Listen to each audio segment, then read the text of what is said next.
Hello बच्चों। Question में लिखा है an object has velocity v1 with respect to ground an observer moving with constant velocity v0 with respect to ground. Clear है? मतलब observer की velocity v0 है, object की वेलोसिटी v1 है। Measures the velocity of object as v2, मतलब v2 जो हम लोगों के पास है, this is the velocity of object with respect to observer. तो पूछा गया the magnitude of three velocities are related by. तो देखो ध्यान से, यहां पे सबसे पहले हम लोगों के पास दिया गया जो v2 है, v2 मैं यहां लिख दे रहा हूं कि v2 इज द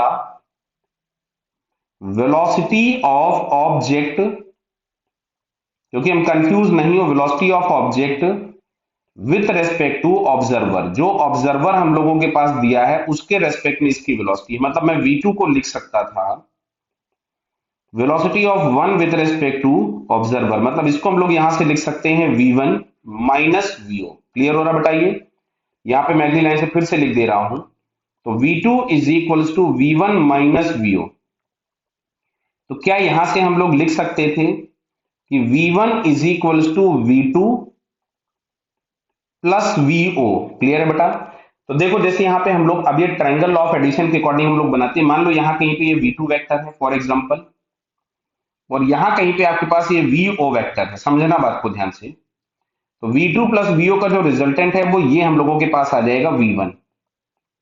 क्लियर? तो ये हम लोगों के पास एक ट्रायंगल, अब ट्रायंगल बन गया। तो बेटा, ट्रायंगल की प्रॉपर्टी होती है कि किन्हीं भी दो साइड्स का जो सम होगा वो हमेशा तीसरे से छोटा होगा। बराबर है? दो साइड्स का जो सम होगा, सॉरी उल्टा बोल दिया मैंने, दो साइड्स का जो सम होता है वो हमेशा थर्ड साइड से बड़ा होगा। क्लियर है बेटा? वापस से सुन लो, क्लियर कर दे रहा हूं मैं कि sum of any two sides must be more than third side, तभी ट्रायंगल बनेगा। यानी हम लोगों के पास अगर हम रिलेशन लिखना चाहें तो v1 प्लस v2 जो है वो v0 से बड़ा होना चाहिए, v1 प्लस v0 जो है वो v2 से बड़ा होना चाहिए, v2 प्लस v0 जो है वो v1 से बड़ा होना चाहिए। अगर ट्रायंगल बनना है तो ये आपके पास कंडीशन फुलफिल होनी चाहिए, ये कंडीशन होल्ड होगी। क्लियर है क्या? अब देखिए, यहां पे अगर हम ऑप्शन देखें तो sum of any two sides must be greater than third side, तो केवल हमको थर्ड ऑप्शन में दिख रहा है। क्लियर? सेकंड ऑप्शन में। अब सुनो इधर, यहाँ इक्वलिटी कैसे हो सकती है? तो बेटा, इक्वलिटी ऐसे हो सकती थी कि v2 वेक्टर इधर हो जाता, बराबर है, और v0 वेक्टर भी इधर ही हो जाता।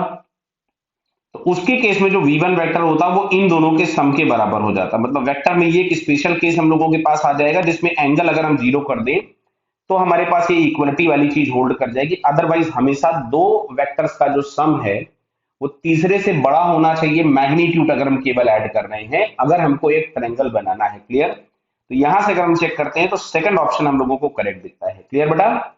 All the best.